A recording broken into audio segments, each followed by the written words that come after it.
کوئی بہتر سہولت دینے کی، میں تو کہوں گا کہ انہوں نے جو پہلے سے موجود سہولت تھی کہ آپ اپنی فیملی کے لیے یا کسی کے لیے اپنے موبائل فون لے جا سکتے تھے، اپنا استعمال کر سکتے تھے، انہوں نے وہ سہولت بھی ہم سے چھین لی اور ہمارے اوپر جو ہے وہ پابندی لگا دی کہ آپ جو ہے وہ اتنا ٹیکس پے کریں گے تو پھر اپنا موبائل استعمال کر سکتے ہیں. تو بجائے سہولت دینے کے پچھلی حکومت نے تو ہم سے یہ سہولت بھی چھین لی. تو اس لیے لوگ جو ہے وہ کافی پریشانی کا شکار ہیں اور کافی زیادہ جو ہے اوورسیز پاکستانی سے بات ہوتی ہے تو وہ obviously آپ نے جیسے بات کہا کہ اس میں کوئی شک نہیں ہے کہ اوورسیز پاکستانی نہیں. غلام حسین اعوان صاحب جو پریشانیوں کا شکار ہیں وہ پاکستان تحریک انصاف کی حکومت کے دعووں کی وجہ سے ہیں یا ان کی ناکارکردگی کی وجہ سے ہیں یا موجودہ حکومت کی پالیسی کی وجہ سے ہیں؟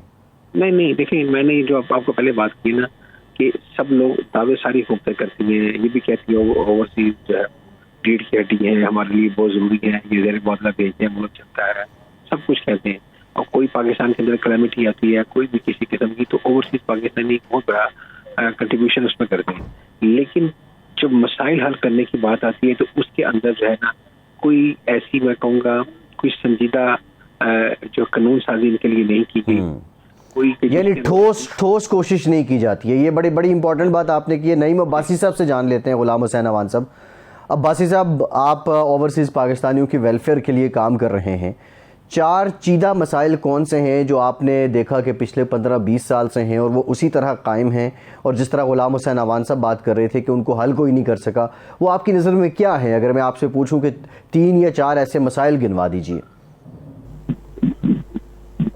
سب سے پہلے تو آپ کا بہت شکریہ کہ آپ اس پروگرام کی وساطت سے، یہ واحد پروگرام ہے جو 92 نیوز سے اوورسیز کے مسائل کے حوالے سے آپ ٹائم دیتے ہیں اوورسیز پاکستانی کو کہ اس پلیٹ فارم پہ آ کے اپنے مسائل اجاگر کریں، اور اس کے بعد اس پلیٹ فارم کی اس پروگرام کی وساطت سے بہت سے لوگوں کو ان کے لیے آسانیاں پیدا ہوئی ہیں، اور اس چیز کا میں اوبیسلی چشمدید گواہ ہوں. ہم کتنے پروگرام میں حصہ بھی لے چکے ہیں.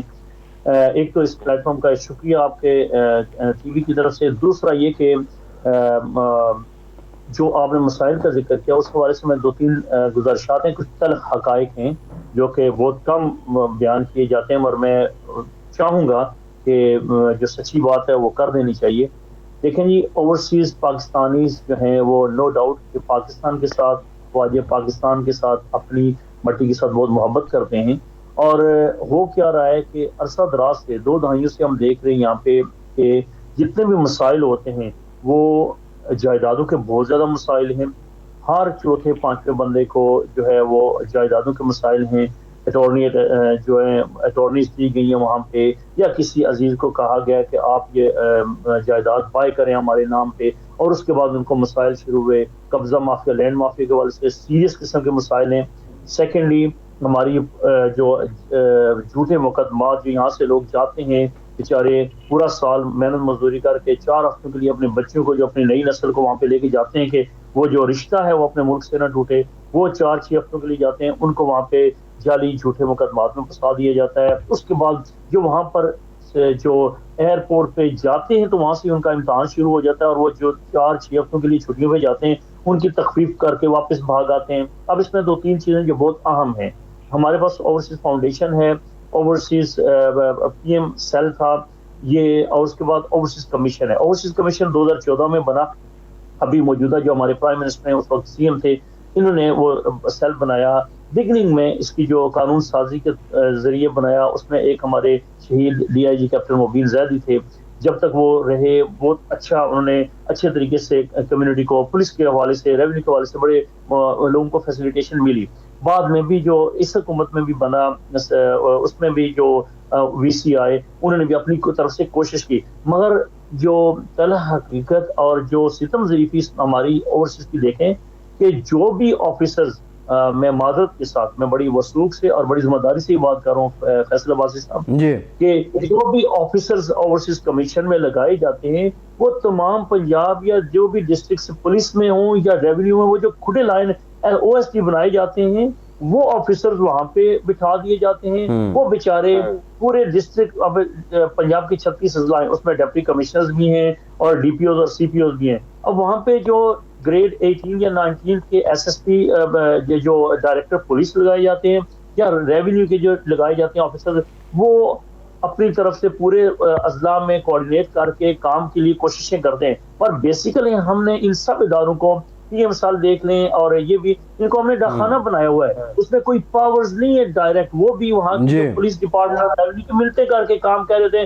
کسی کا ہو جائے تو اس کی لاکھ نہ. میں خود 2.5 سال اوورسیز کمیشن پنجاب کا. صحیح ہے عباسی صاحب، ذرا اس پہ ہم آئیں گے، اوورسیز پاکستانی کمیشن کے کردار پہ بھی آئیں گے. جو دیگریز ہیں جو کچھ حکومت کے ماتحت ہیں، کچھ انڈیپینڈنٹ کام کر رہی ہیں بیرون ملک مقیم پاکستانیوں کی فلاح کے لیے. بظاہر ان کا نعرہ تو یہی ہے، لیکن حقیقتاً وہ ڈیلیور کتنا کر رہی ہیں. ایک بریک کے بعد بات کرتے ہیں، ہمارے ساتھ رہیے.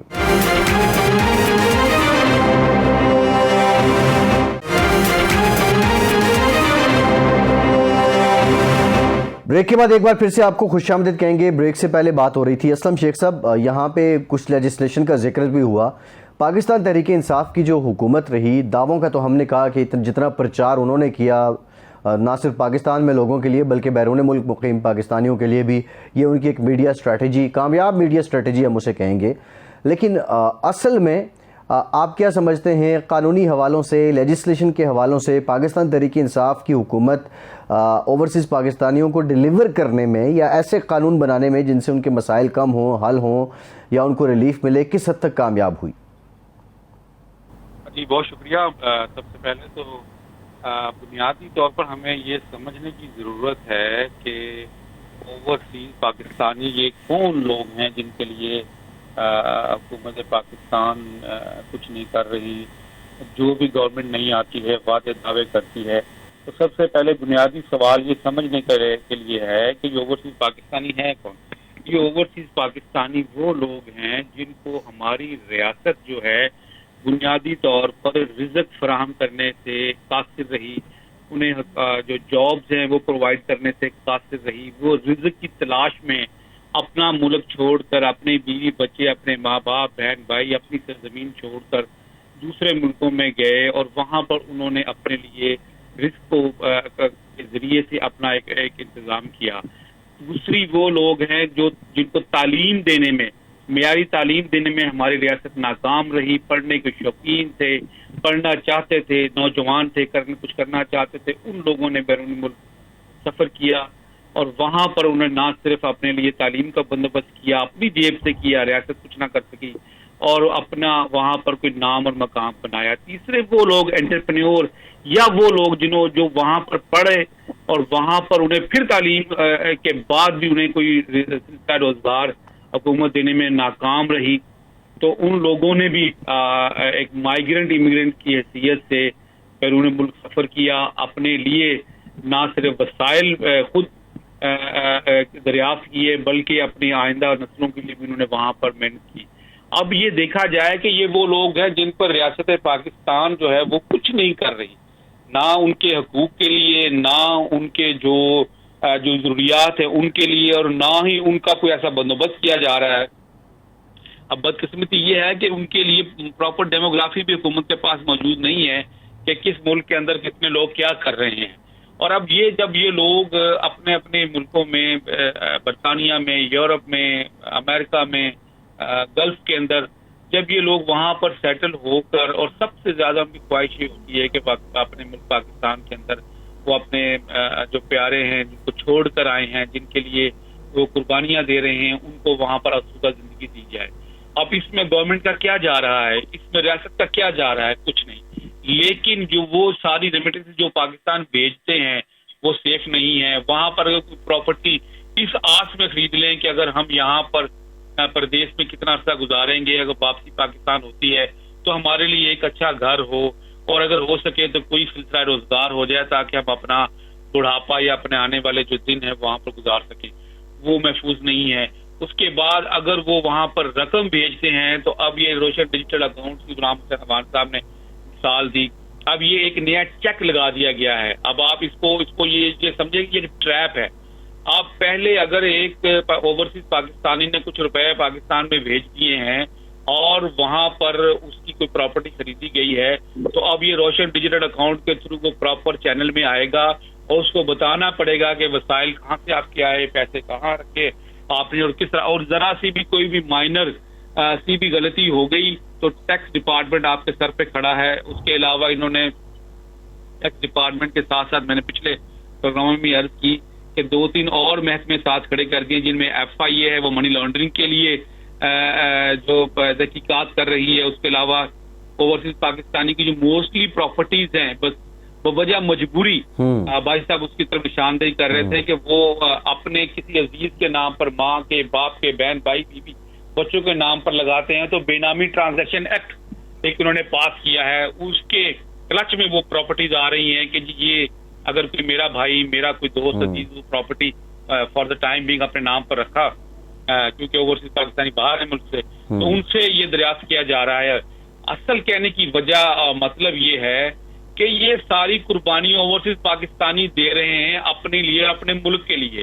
وہ یہاں پر دن رات محنت کرتے ہیں. اچھا شیخ صاحب یہ آپ نے جو معاملات ہائی لائٹ کیے ہیں, یہ جو آپ نے معاملات ہائی لائٹ کیے ہیں, روشن ڈیجیٹل کی آپ نے بات کی, آپ نے ریمیٹنس کی بات کی, آپ نے بے نامی ٹرانزیکشن ایکٹ کی بات کی, اس میں لیکن بہت سی باتیں تو یہ ہیں. ریمیٹنس تو انہوں نے بھیجنی ہے, پاکستان پیسہ تو بھیجنا ہے, تو اس میں کیا امر مانے ہے کہ اگر وہ پراپر چینل سے بھیج دیں تو اس میں کوئی مسئلہ ہوگا؟ منی لانڈرنگ اس ملک کے اندر کون کرتا ہے اور کیسے کرتا ہے یہ ڈھکی چھپی بات نہیں ہے.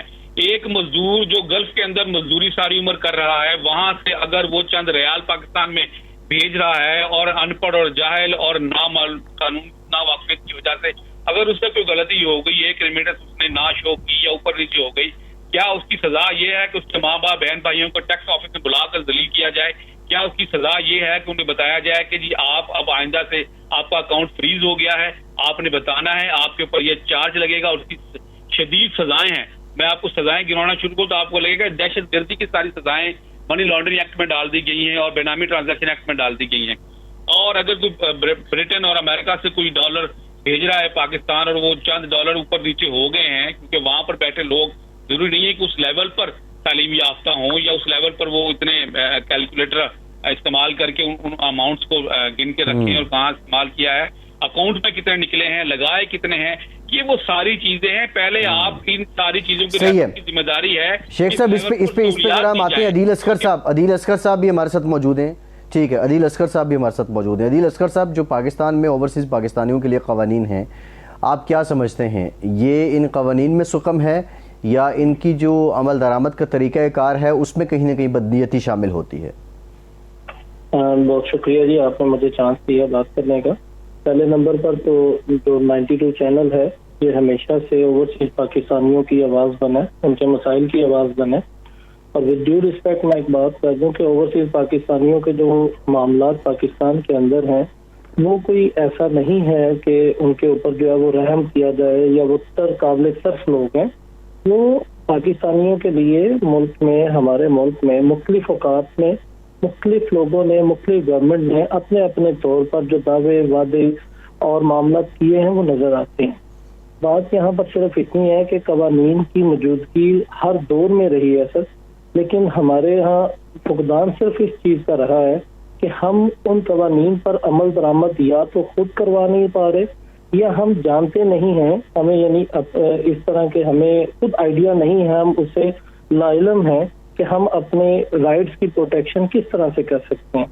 اوورسیز پاکستانی جو ہیں ان کو کافی ان کے مائنڈ میں چیزیں آ سکتی ہیں یا وہ کچھ معاملات کا شکار ہو سکتے ہیں, لیکن میری نظر میں اوورسیز پاکستانیوں کی ہمارے ملک میں ان کے رائٹس کی پروٹیکشن میکسیمم لیول پر, میں اگر عدالتی نظام کے بارے میں بات کروں تو میکسیمم لیول تک ان کے رائٹس کی پروٹیکشن جو ہے وہ موجود ہے. جیسے ہماری عدالتوں کے اندر اوورسیز جو پاکستانی ہیں ان کے لیے سیپریٹ کورٹس ہیں. اگر اداروں کی بات کی جائے, عدالتی نظام سے ہٹ کے میں اگر بات کروں تو میں اگر لاہور میں رہ کے بات کر رہا ہوں تو یہاں پر بھی اوورسیز پاکستانی کے مسائل کے حل کرنے کے لیے باقاعدہ طور پر آفسز موجود ہیں.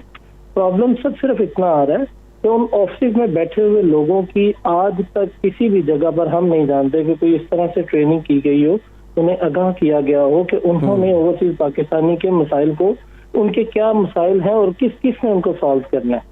اگر اوورسیز پاکستانیوں کے پراپرٹی سے ریلیٹڈ معاملات ہیں جن کو ڈپٹی کمشنر صاحب سے ریلیٹڈ ہوں تو ایک ڈپٹی کمشنر جو ایک ڈسٹرکٹ میں موجود ہیں ان کے پاس اوورسیز پاکستانی کے مسائل بھی جا رہے ہیں اور ان کے پاس جو پاکستان کے اندر لوگ ہیں ان کے مسائل بھی جا رہے ہیں. تو ان کے پاس جو آفس ورک ہوتا ہے اس آفس ورک کے دوران, اس ٹائمنگ کے دوران وہ شاید ان معاملات کو پورا نہ کر سکے. ہاں ضرورت اگر ہے تو اس چیز کی سر ضرورت ہے کہ ان کے لیے باقاعدہ طور پر ایک سیپریٹ آفسز جو ہیں وہ قائم کیے جائیں. نہیں, اس میں تو عدیل صاحب دیکھیں نا, آپ کا جو آرگومنٹ ہے اس میں کنٹرڈکشن یہ ہے کہ آپ کہہ رہے ہیں ادارے موجود ہیں, سیل موجود ہیں, اور اس میں جو لوگ کام کر رہے ہیں وہ ان کی صلاحیت پہ سوال اٹھتے ہیں.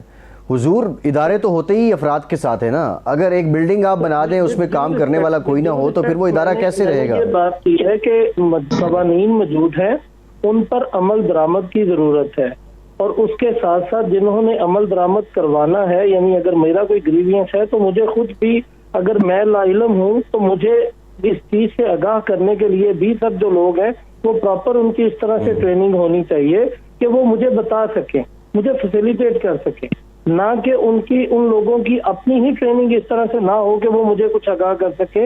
اور یہ ایک الارمنگ کنڈیشن جو سچویشن وہ صورت پر یہ ہے کہ یہاں ہمارے جو سرکاری ملازمین ہیں ہم انہیں بغیر ٹریننگ کے آفس میں دے رہے ہیں, آفس میں بٹھا رہے ہیں. صحیح ہے, ٹھیک ہے. یہ عدیل صاحب آپ کا پوائنٹ آ گیا. ایک بریک لیتے ہیں, بریک کے بعد جب آئیں گے گفتگو کا سلسلہ یہیں سے جوڑیں گے. ہمارے ساتھ رہیے.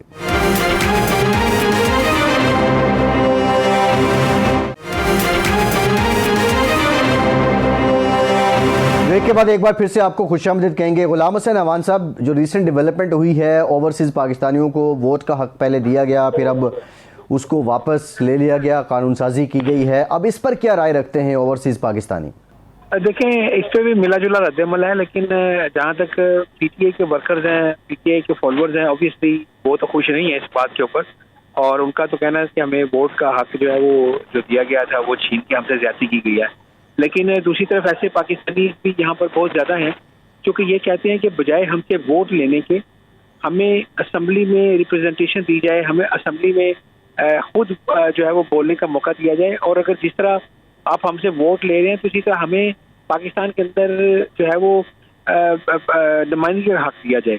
تو اسی طرح ابھی گورنمنٹ نے وہ حق تو واپس لیا ہے, لیکن اطلاع یہ آ رہی ہے کہ جو ہے وہ اسمبلی کے اندر ریپرزنٹیشن کے لیے جو ہے وہ اس وقت اصلاحات لائی جا رہی ہیں, اور اس کے اندر ہو سکتا ہے کہ اوورسیز پاکستانیوں کے لیے ایسے پیکیج, ریلیف پیکیج کا اعلان کیا جائے, یا اس کے حوالے سے ریپرزنٹیشن کے حوالے سے کیا جائے, تو ہو سکتا ہے اوورسیز پاکستانی کچھ گلے کم ہو جائیں. لیکن جہاں تک پی ٹی آئی کے ورکرز کا ہے, اوبیسلی وہ اس تبدیلی سے خوش نہیں ہے, اور ان کا کہنا ہے کہ ہمیں جو ووٹ کا حق چھین کر جو ہے وہ موجودہ حکومت نے ہمارے ساتھ جو ہے وہ زیادتی کی ہے. جی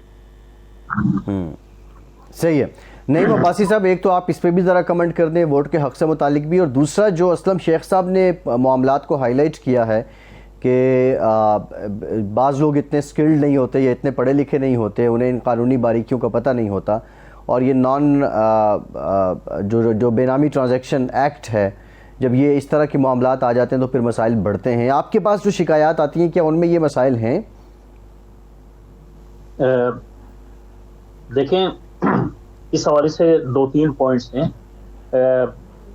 میں مختصر سے وقت میں ساری چیزوں کا احاطہ کرنے کی کوشش کروں گا. ایک تو یہ ہے کہ برطانیہ جیسے ملک میں جہاں پہ ہم رہ رہے ہیں, ہماری 6 دہائیوں سے تقریباً تیسری نسل اور چوتھی نسل پروان چڑھ رہی ہے. یہاں پر ہمارے ووٹ کا حق, ہم پاکستانی ہو کے اوورسیز پاکستانی جو نیشنل ہیں, ہمارے 11 ممبر ہاؤس آف لارڈز ہیں, 15 ممبر آف پارلیمنٹس ہیں, راؤنڈ اباؤٹ 400 کے لگ بھگ تقریباً کاؤنسلرز الیکٹڈ ہیں ہمارے پاکستانی کشمیری, اور اس کے بعد جو ہے وہ ہمارے پروفیشنلز. اور اگر ہمیں یہاں پہ پارلیمنٹ تک ہمیں ایکسیس دی گئی ہے اور ہم یہاں پہ اپنی اوورسیز پاکستانیز کام کر رہے ہیں, کوئی ڈسکریمنیشن نہیں ہے, تو ہمیں اپنے ملک کے اندر کیونکہ ہم پاکستانی ہیں اور پھر ہمارے پاس کوئی دوسری جو ہے وہ نیشنلٹی ہے, تو کیونکہ ہمارے تمام اوورسیز کے دل پاکستان کے ساتھ رکھتے ہیں, کیونکہ ہماری ساری کمیونٹی, ہماری جو فیملی رشتہ دار وہاں پہ ہیں, اور یہاں پہ ہر پاکستانی پاکستان میں اپنے گھر کے علاوہ 2, 3, 4 اور حسب توفیق کتنے گھروں کے چولہے جلا رہا ہے وہاں پہ.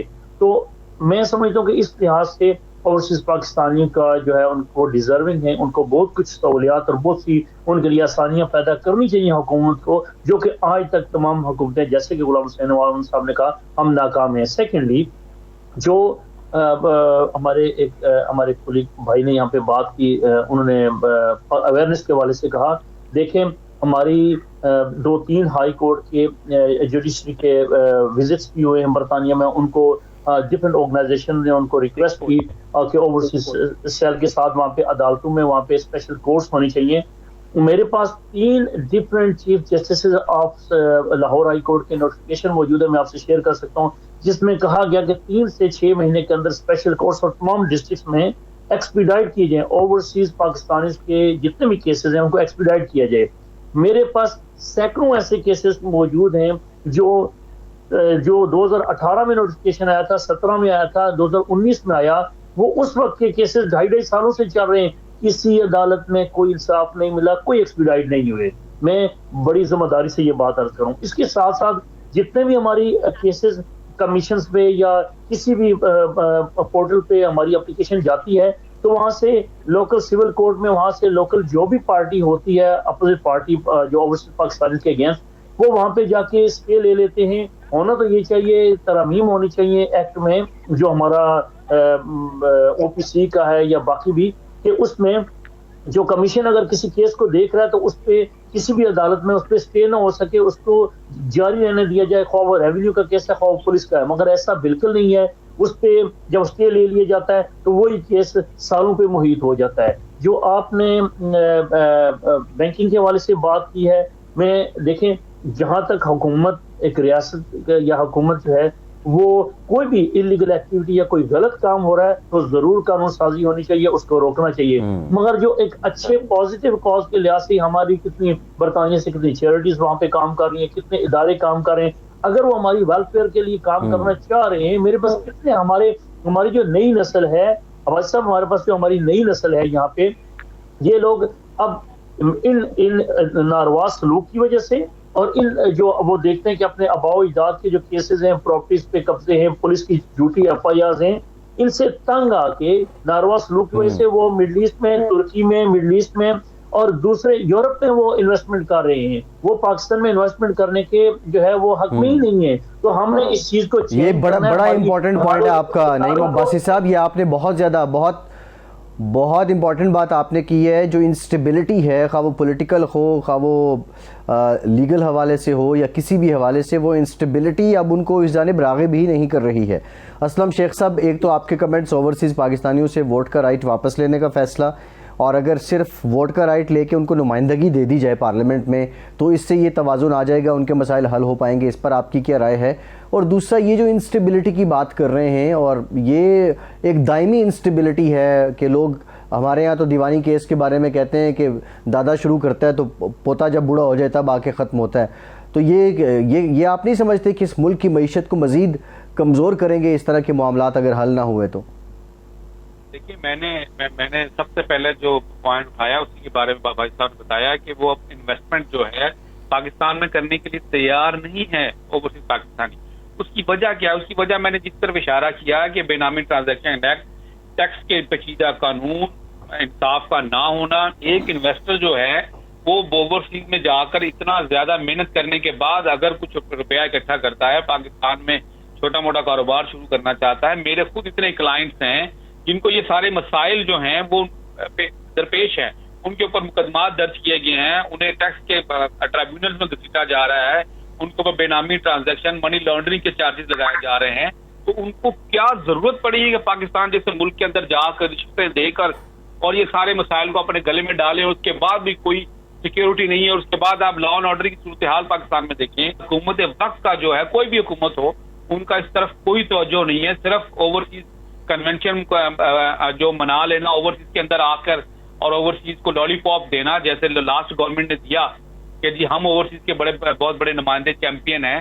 کیا انہوں نے 4 سال کے اندر؟ ایئرپورٹ تک تو ہمیں اوورسیز کو وہاں کوئی عزت نہیں ملتی. ایئرپورٹ کے اوپر جا کر انہیں ڈیل کیا جاتا ہے، بیگ کی چیکنگ ہوتی ہے، ان کے اگر کوئی ایک آدھ شیمپو 4 چاکلیٹس ہیں ان کو نکال لیا جاتا ہے. ان کے باقی معاملات کے اندر کیا ان کے ساتھ کیا جا رہا ہے؟ گرین چینل بند کر دیا گیا ہے.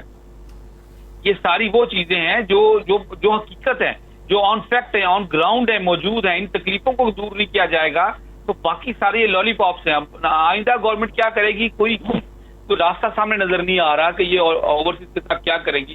اور ان کی تقریریں سنیں، ان کے دعوے سنیں کہ جی اوورسیز پاکستانی ریمیٹنس بھیجے, پاکستان سے پیار کرے, روشن ڈیجیٹل اکاؤنٹ بنائے. کیوں بھائی, کس لیے بنائیں یہ ساری چیزیں جب وہاں پر کوئی چیز محفوظ نہیں ہے؟ کوئی یہاں سے بچہ چلے جائے, آپ دیکھیں بچے اغوا ہو جاتے ہیں وہاں پر. اب اسپین سے 2 لڑکیاں پاکستان زبردستی شادی کے لیے گئی, اب کو قتل کر دیا گیا. کہاں یہ ساری گورنمنٹ, کیسے ہو رہا ہے یہ سب کچھ بھی نہیں ہے. اصل میں حقیقت یہ ہے کہ یہ صرف اور صرف اوورسیز پاکستانیوں کی ریمیٹنس کے ساتھ اپنے معاملات سالو کرتے ہیں, کرپشن کرتے ہیں. اتنے بہت سے اوورسیز پاکستانی کو میں ذاتی طور پر جانتا ہوں, یہ سارے منسٹر, یہ آفیسر, یہ جو بھی پاکستان سے وزٹ کرتے ہیں, ان سے ذاتی جیب خرچ لیتے ہیں, ان کے ذاتی جیب خرچوں سے یہ چلتے ہیں. یہاں پر گاڑیوں میں گھومتے ہیں آ کر, اور پاکستان جا کر صرف سوائے اس کے اپنے دفتروں میں ٹھنڈی مشینیں لگا کر بیٹھے رہتے ہیں اور کسی کے لیے کوئی کام نہیں کرتے. جس کا کوئی مسئلہ بنتا ہے اس کو پاکستان میں جا کر دل و خوار ہونا پڑتا ہے. اگر تو وہ کوئی شرم والا بندہ ہے تو وہ یہ سارے معاملات وائنڈ اپ کر کے واپس آ جاتا ہے اور دوبارہ توبہ کرتا ہے کہ میں نے پاکستان نہیں جانا. اور اگر کوئی اس کی آخری سانس کے لیے کوئی ریمیٹنس باقی رہ گئی ہے تو اس کے بھی لڑتا سانس اپنی گنوا دیتا ہے. تو یہ ساری صحیح ہے. یہ آپ اسلم شیخ صاحب, آپ نے جو مسائل اجاگر کیے ہیں, اور یہ مسائل آپ بتا بھی رہے ہیں کہ اس میں بہت سے جو حائل رکاوٹیں ہیں وہ قانونی ہیں, اور قانون سازی بھی اس میں کہیں نہ کہیں رکاوٹ بن رہی ہے. اب اگر اوورسیز پاکستانیوں کو نمائندگی مل جاتی ہے پارلیمنٹ میں تو کیا اس سے یہ مسائل حل ہوں گے؟ بریک کے بعد عدیل صاحب سے جانتے ہیں, ہمارے ساتھ رہیے.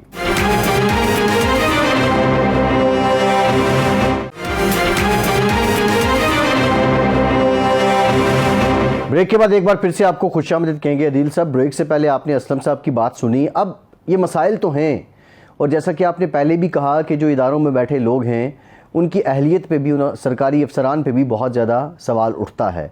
اگر پارلیمنٹ میں نمائندگی مل جاتی ہے, خواہ وہ ریزرو سیٹس پہ ہو یا اس کا کوئی میکینزم طے کر لیا جائے, تو 1-2 نشستیں یا 4-5 نشستیں ان کی مختلف پارلیمنٹس میں ہوں اوورسیز پاکستانیوں کی, تو آپ سمجھتے ہیں عدیل صاحب کہ اس سے یہ مسائل حل ہو جائیں گے؟ جی سر, میں اس میں بالکل اس چیز سے آپ کی ایگری ہوں کہ اگر ان کو واقعی ہی ان کی طرف سے کوئی ریپرزنٹیشن پاکستان کے اندر موجود ہو ان شیپ آف ریپرزینٹیو, جو ان کے مسائل سے بخوبی واقف بھی ہوں اور وہ ان کے مسائل کو حل بھی کرنا چاہ رہے ہوں, تو ان کے مسائل کو حل کرنے میں بہتری آ سکتی ہے. میں اپنی انہی باتوں کو دوبارہ سے کہوں گا کہ اگر اسی طرح سے جو پاکستان کے اندر لوگ پارلیمنٹیرینز بیٹھے ہیں, بے شک یہ بھی انہی کے نمائندے ہی ہیں, لیکن اگر ان کو سمجھا جائے تو وہ اگر اپنی تمام لوگ اپنی ذمہ داریوں کو پورا کرنے لگ جائیں تو شاید ان کے مسائل جو ہیں سب وہ ہو ہی نہ. ہاں, اب جیسے آج ایک کرسچن جو ہمارے پاکستان کے اندر رہ رہے ہیں ہمارے بھائی, ان کے لیے سیٹس موجود ہیں, تو کیا اوورسیز پاکستانی کے لیے ہمارے ادھر پارلیمنٹ میں جو ہے وہ نہیں ہونے چاہیے لوگ ان کے جو نمائندگی کر سکیں؟ کیونکہ اگر وہ لوگ ان کے جو نمائندگی کر رہے ہوں گے وہ ان کے تمام مسائل سے بخوبی نہ صرف واقف ہوں گے, بلکہ ہمارے اوورسیز پاکستانی کو ان تک جو ایکسیس ہے وہ زیادہ ایزی ہوگی ایز کمپیئر ٹو وہ لوگ جو پاکستان کے اندر موجود ہیں. تو اس لیے میرے مطابق اگر ان کی یہاں پر نمائندگی ہو, ان کو ضرور حق ہونا چاہیے جس سے وہ تمام مسائل اپنے کا جو ہے وہ سر حل کروا سکتے ہیں. کیونکہ یہ وہ لوگ ہیں ہمارے اوورسیز جو ہیں, یہ میرے مطابق یہ ایک پاکستانی اور ایک مسلمان ہونے کی جو ذمہ داری ہے اس کو پوری طرح نبھا رہے ہیں. کیونکہ جو یہ ایک نہ صرف اپنے گھر والوں کی ذمہ داری پوری کرتے ہیں, بلکہ جو وہاں پر ارننگ اپنی کر رہے ہیں, جو محنت کر رہے ہیں, اور اس سے جو اپنے پاکستان میں پیسے بھیجتے ہیں اس سے وہ اپنے گھر والوں کی بھی ذمہ داریوں کو پورا کرتے ہیں, اور اس کے ساتھ ساتھ وہ پاکستان کو بھی اس کا بینیفٹ جو ہے وہ دیتے ہیں.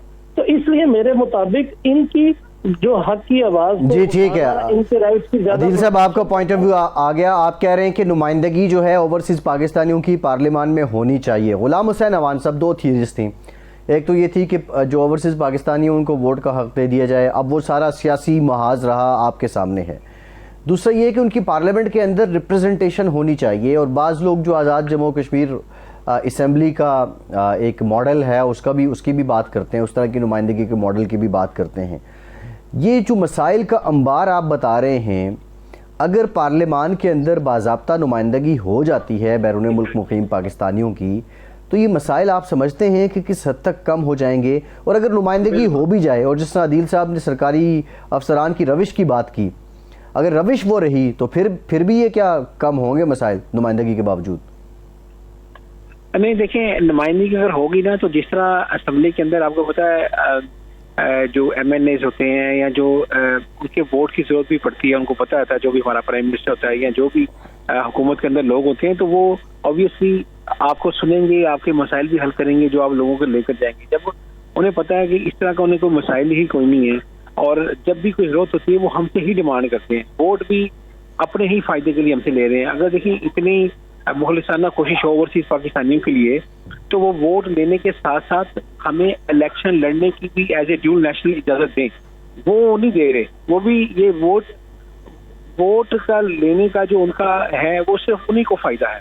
تو اسی لیے اگر آپ جو آپ نے کشمیر والی بات کی میں آپ کو تھوڑا سا ایڈ کر دیتا ہوں کہ کشمیر میں بھی یہی ہے. کشمیر اسمبلی کے جو آپ فورن اوورسیز پاکستانیوں کی مخصوص نشستیں ہیں تو جیسے ہی پارٹی کوئی جتنی نشستیں حاصل کرتی ہے جنہوں نے پہلے نام دیے ہوتے ہیں وہ ان کو جو ہے وہ پارٹی کی طرف سے اپوائنٹ کر دیا جاتا ہے تو وہ اسمبلی کے اندر جا کر ریپرزنٹیشن کر سکتے ہیں، اپنے لوگوں کے مسائل جو ہے وہاں پر پیش کر سکتے ہیں. ہماری تو بدقسمتی ہے کہ یہاں پر جو اوورسیز کا جو منسٹر بھی آتا ہے وہ بھی وہاں کے حکومتی معاملات کو ہی حل کرتا نظر آتا ہے. نہ تو کبھی آ کر اس طرح انہوں نے پبلکلی لوگوں سے بات چیت کی ہے، نہ لوگوں کے مسائل سنے ہیں اور نہ ان کو حل کرنے کی کوشش کی ہے. جب زیادہ دباؤ بڑھتا ہے تو کوئی نہ کوئی نیا ادارہ بنا دیتے ہیں، کوئی نہ کوئی نیا، لیکن اس کا بھی کوئی اس لیے فائدہ نہیں ہوتا کہ جب آپ کی جو عدالتوں کے اندر مسائل ہیں یا دوسرے ڈپارٹمنٹ کے اندر جب آپ کے کسی کے پاس پاور ہی نہیں ہے کسی کو سمن کرنے کی، کسی کو بلا کے پوچھنے کی، یا میڈیشن کا جو نظام ہے وہ بھی اتنا پاورفل نہیں ہے. تو کن لوگوں کی جتنا پہلے بات آپ نے کی ہے کہ وہ 30-35 سال جو ہے وہ مقدمات جو ہیں وہ اسی طرح رہتے ہیں. کئی نسلیں، کئی لوگ بیچارے اسی دکھ کے ساتھ دنیا سے چلے جاتے ہیں لیکن ان کے مسئلے حل نہیں ہوتے. تو اس کو بالکل سنجیدگی کے ساتھ جب تک کسی گورنمنٹ نے نہ لیا اس وقت تک یہ کھوکھرے نہ ہی رہیں گے جی آپ ریڑھ کی ہڈی ہیں، آپ وہاں سے زر معادلہ بھیجتے ہیں تو ملک چلتا ہے. یہ سب باتیں ہی باتیں ہیں. اور عملی اقدام ہمارے لیے گورنمنٹ نے کیا کیا ہمیں کوئی بتائے، ہمارے ساتھ ڈبیٹ کر لے کہ آپ بتائیں کہ ہمارے لیے اپنے پریکٹیکلی کیا کیا ہے. یہ نہیں کہ محکمہ بنا دیا ہے اور کوئی نیا خیال بنا دیا ہے، اس کے علاوہ بتائیں کہ کیا ہے. کوئی جواب نہیں ہے کسی کے پاس. صحیح ہے. میں ذرا نعیم عباسی صاحب سے جان لیتا ہوں. نعیم عباسی صاحب، جو حکومت پاکستان ہے اس کے سامنے آپ سجیشنز کے طور پہ کیا رکھنا چاہیں گے؟ یہ جو چیدہ مسائل یہاں پہ دیگر پینلسٹ نے بھی گنوائے، ان کے حل کے لیے آپ سجیسٹ کیا کرنا چاہیں گے اداروں کو، متعلقہ لوگوں کو، حکومت کو؟ اس حوالے سے میں یہ کہنا چاہوں گا کہ ہمارے جو جتنے بھی اوورسیز کے لیے ان کی آسانیاں پیدا کرنے کے لیے جو سیلز کے جو بھی ادارے بنائے گئے ہیں، خدارہ ہمارے نزدیک بحیثیت اوورسیز پاکستانی میں یہ کہنا چاہ رہا ہوں کہ وہ سوائے ایک داخانے کے علاوہ ان کا کوئی رول نہیں ہے، کوئی پاور نہیں ہے. ایز غلام حسین عوام صاحب سے کہ کوئی ان کے پاس پاور نہیں ہے سمن کرنے کی. سو خدارہ اداروں کو جو ہے وہ جتنے بھی اوورسیز کے لیے وہ ڈاخانے ہیں، اس سے زیادہ ان کی کوئی حیثیت نہیں ہے. ان میں ریفارمز لائیں. سیکنڈلی ایک بہت اہم فیصل عباسی صاحب ایک چیز جو نقطہ اس پروگرام میں اس پلیٹ فارم کی وساطت سے ہم احکام بالا تک پہنچانا چاہ رہے ہیں، جو ابھی میرے نوٹس میں آیا ہے ابھی ٹیکسٹ میسج میں، کہ ابھی جو حکومت نے پابندی لگائی ہے امپورٹڈ اشیاء کے حوالے سے، اب ہماری جو فیملیز پاکستان جا رہی ہیں چھٹیوں پہ، اس میں ان کی جتنی بھی چیز جو ٹیگز کے ساتھ ہوتی ہے، خواہ وہ کوئی بھی استعمال کے کپڑے ہیں، جوتی ہیں، کوئی بھی اسینشیل جتنی بھی چیزیں ہماری ہیں، وہ وہاں پہ ایئرپورٹ پہ چیک کر کے وہ سائٹ پہ رکھ رہے ہیں. وہ بڑا ایک مسئلہ ہے اہم، اور اس پہ آپ کے اس پلیٹ فارم کی وساطت سے وہ بھی میں نوٹس میں لانا چاہتا ہوں اور باب اختیار میں کہ اس پہ بھی توجہ دیجیے. اور اس میں جو لوگ اپنی استعمال کی چیزیں لے کے جا رہے ہیں یہ کیا بنیادی ضرورت کی اشیاء جو ہیں ان کو سائڈ پہ کر رہے ہیں؟ میں بڑی ذمہ داری سے کہہ رہا ہوں، میرے پاس ہاں. تو اس میں دیکھیں نا، اگر میں اپنی فیملی کے ساتھ یا ہمارا کوئی بھی اوورسیز پاکستانی جا رہا ہے، وہ اپنا کپڑا، جوتی، تحفہ، طائف فیملی کے لیے لوگ لے کے جا رہے ہیں، جو کہ ہمیشہ لے جاتے تھے. تو اس میں اس پہ کوئی پابندی نہیں ہونی چاہیے. اس کے لیے تھوڑی سی کیٹیگوریکلی اس کو تھوڑا سا ڈیفائن کر دیں کہ کیا کیا چیزیں اس میں آتی ہیں. اس میں ہماری ذاتی چیزیں جو ہم وہاں پہ پہننے کے لیے لے جائیں وہ تو نہیں پابندی ہونی چاہیے. اس کے ساتھ ساتھ ذرائع کا کہنا ہے کہ ہماری 5 کے لگ بھگ نشستیں جو ہیں اوورسیز کے حوالے سے جو رکھی جا رہی ہیں، آج سے پہلے جتنی بھی تعیناتی ہیں جس گورنمنٹ نے کی ہیں وہ سب سفارشی ہوتی ہیں. ان لوگوں کا جو تعینات کیے جاتے ہیں ہماری اوورسیز کمیونٹی میں ان کا کوئی کام نہیں ہوتا، ان کا دور دراز سے بھی ہمارے مسائل کا تعلق ہی نہیں ہوتا، وہ ان سے نابلد ہوتے ہیں. تو یہ ظلم بھی آئندہ نہ کیا جائے تو ان کی بڑی مہربانی ہوگی، کیونکہ اب بہت عرصہ ہم جس طرح میرے احباب نے کہا کہ ہم ریڑھ کی ہڈی ہیں، ہمارے دل بالکل پاکستان کے ساتھ دھڑکتے ہیں، مگر خدا را اداروں سے یہ گزارش ہے کہ ان کے لیے کوئی آسانیاں پیدا کرنے کے لیے کوئی ایسے نئی چیزیں کریں، قانون سازی کریں. عدلیہ کے حوالے سے کوئی ریلیف نہیں ہے. کشمیر میں جو آپ بتا رہے ہیں، ہمارے عوام صاحب نے جو بتایا کہ مخصوص نشست ہے اوورسیز کی، مگر آج تک وہاں سے بھی میں نے ابھی ریسنٹلی ہماری آرگنائزیشن نے لیٹر لکھا ہے نئے پی ایم صاحب کو کہ کشمیر میں بھی اوورسیز کا سیل ہو، کہ بہت بڑی تعداد میں کشمیر کمیونٹی ہماری اوورسیز میں بالخصوص برطانیہ میں مقیم ہے.